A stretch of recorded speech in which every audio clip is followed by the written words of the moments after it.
굉장히 즐거운 노동 중에 하나가 바로 꾸미는 노동, 심미 노동인데요. 화장 행동을 통해서 나를 완성해보면 좋겠습니다. 안녕하세요. 오늘의 아름다운 이야기는 우리가 늘 당연하게 여겼던 아름다움, 예쁨에 대해 이야기를 해볼게요. 저의 19년 메이크업 아티스트로서의 그 경력을 통해서 알게 된 아름다움의 그 놀라운 비밀을 공유해 보겠습니다.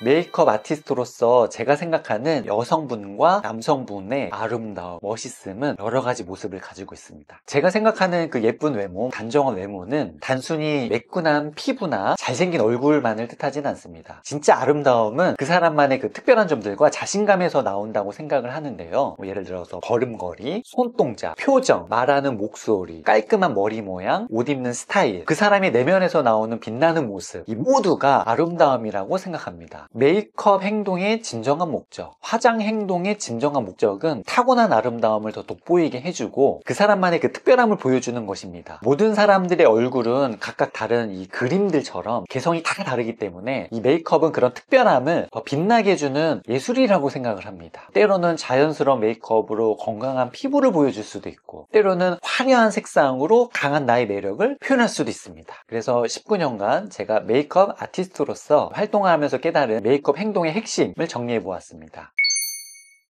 나의 얼굴은 세상에 단 하나밖에 없는 독특한 캔버스입니다. 획일화된, 정형화된 미의 기준을 맞추기보다는 개인의 고유한 특징을 살리는 것이 진정한 메이크업의 목적입니다. 나만의 매력 포인트, 예를 들어서 눈매의 특징이 다 다르잖아요. 쌍꺼풀이 있는 눈매든 짝짝이 눈매든 입술 모양, 광대뼈의 위치, 이런 것들을 잘 살리는 것이 중요합니다. 이러한 특징들은 단점이 아닌 나를 특별하게 만들어주는 장점 요소들입니다.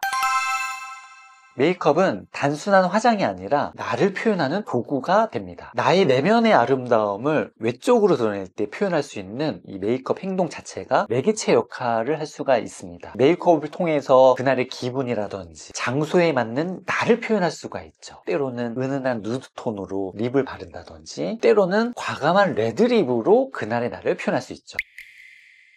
한 가지의 미의 기준은 절대 존재하지 않습니다. 하나의 아름다움의 기준 절대 존재하지 않습니다. 다양한 피부톤, 얼굴형, 개성을 존중하고 그 고유함을 빛나게 하는 것이 진정한 메이크업의 역할입니다. 화장 행동의 역할입니다. 각자의 피부톤에 맞는 베이스 메이크업, 얼굴형을 고려하는 하이라이터와 쉐이딩, 개인의 이미지에 어울리는 포인트 메이크업, 볼터치를 강조할 수 있고 아이라인을 강조할 수 있고, 이런 다양한 메이크업 방식으로 아름다움을 표현할 수 있습니다. 화장 행동을 통해서 완벽한 아름다움을 추구하기보다는 타고난 개인의 아름다움을 자연스럽게 끌어올리는 것이 중요합니다. 피부 본연의 광채를 살리고 자연스러운 음영을 더하고 건강하고 생기 있는 피부 표현에 집중하는 것이 좋습니다. 이를 위해서는 당연히 피부 관리를 해야겠죠. 스킨케어부터 팩도 좀 하시고 각질 제거도 하면서 기초 메이크업, 그리고 포인트 메이크업 색조를 쓰시면서 단계별로 내 몸 관리, 또 세심한 관리가 필요합니다. 외모에 대한 사회적 고정관념을 좀 깨고 모든 사람들이 각자의 개성, 그 고유한 그 아름다움을 지녔음을 인정하는 것이 필요합니다. 나이라든지 성별이라든지 인종에 관계없이 각자의 방식으로 아름다움을 표현할 수 있습니다. 메이크업은 특히 어떤 연령대, 남자, 여자의 그 고유의 전유물이 아닙니다. 나를 표현하고 싶은 모든 사람들에게 열려있는 아름다움은 창조적인 활동입니다. 이러한 우리 아름다움에 대한 인식의 변화를 통해서 조금 그 아름다움의 확장, 이런 다양한 미의 기준이 자리 잡을 수 있습니다.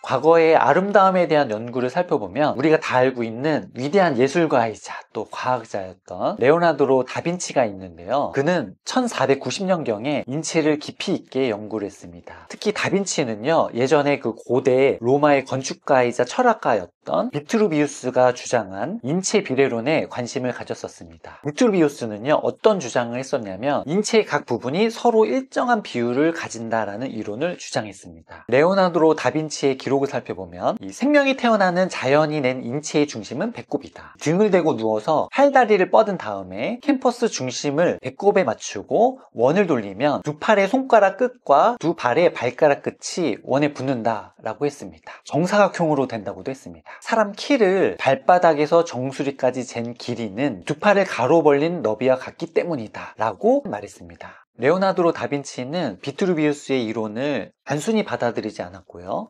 또 여러 사람들의 신체를 정밀하게 측정하고 기록을 했습니다. 사실이 맞는지. 인체의 그 각 부위를 약간 수학적으로 분석을 하고 또 그 비율과 관계를 이제 기하학적으로 분석하고 연구했습니다. 이러한 다빈치의 연구는 유명한 그 비트루비우스적 인간 그림으로 남아 있는데요. 그림에서 인체는 캔버스로 그린 정확한 그 원과 정사각형 안에 맞는 모습으로 그려져 있습니다. 인체의 아름다움을 예술적 감각뿐만 아니라 과학적 정확성으로 탐구하려고 했던 다빈치의 그 독특한 접근 방식을 잘 보여줍니다. 그러나 사람의 몸을 일정한 비율로 또 규정을 하고 또 그것을 아름다움의 기준으로 삼는다. 이것은 다양한 개성을 지닌 사람들의 그 특성을 제대로 반영하지 못합니다. 레오나르도 다빈치가 비트루비우스의 이론을 바탕으로 인체의 이상적인 비율을 연구한 것은 과학적 탐구로서의 또 의미는 있지만 이를 또 보편적인 아름다움의 기준으로 적용하는 것은 문제가 있어 보입니다. 사람들의 개성과 다양성을 고려하지 않습니다. 사람마다 신체의 구조와 특징이 다르죠. 문화와 시대에 따라 미의 기준도 변합니다. 특정한 비율이 미의 절대적인 기준이 된다면 그 기준에 맞지 않는 신체를 가진 사람들은 본인의 개성, 아름다움을 인정받기 어려울 것입니다. 주관적인 미적 감각을 무시할 수 있습니다. 아름다움은 꼭 수학적 비율로만 정의될 수 있는 것은 아니라고 생각합니다. 어떤 사람들에게는 균형 잡힌 대칭이 아름다울 수 있죠. 또 다른 사람들에게는 개성이 강한 모습이 더 매력적으로 보여질 수도 있습니다. 또 예술과 디자인 쪽에서는요, 어떻게 보면 또 완벽한 대칭보다는 비대칭적인 요소들이 더 자연스럽고 조화롭게 느껴지는 경우도 많습니다.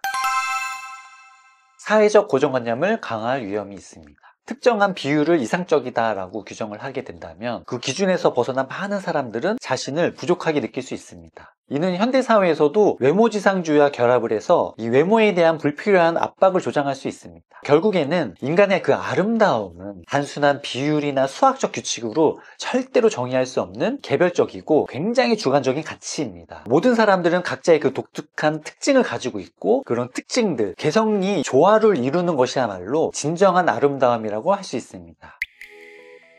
결론적으로 아름다움은 객관적인 기준이 아니라 굉장히 주관적이고 개인적인 경험이다 라고 말씀드리고 싶습니다.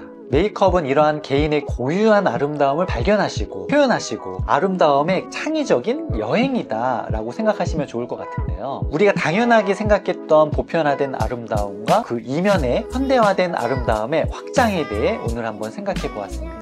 메이크업의 본질은 타고난 아름다움을 강조하고 개인의 고유성, 개성을 드러내는 것입니다. 일상의 노동 중에 굉장히 즐거운 노동 중에 하나가 바로 꾸미는 노동, 신미노동인데요. 화장 행동을 통해서 나를 완성해보면 좋겠습니다. 그럼 오늘은 여기까지 이야기 나눠보도록 하겠습니다. 감사합니다.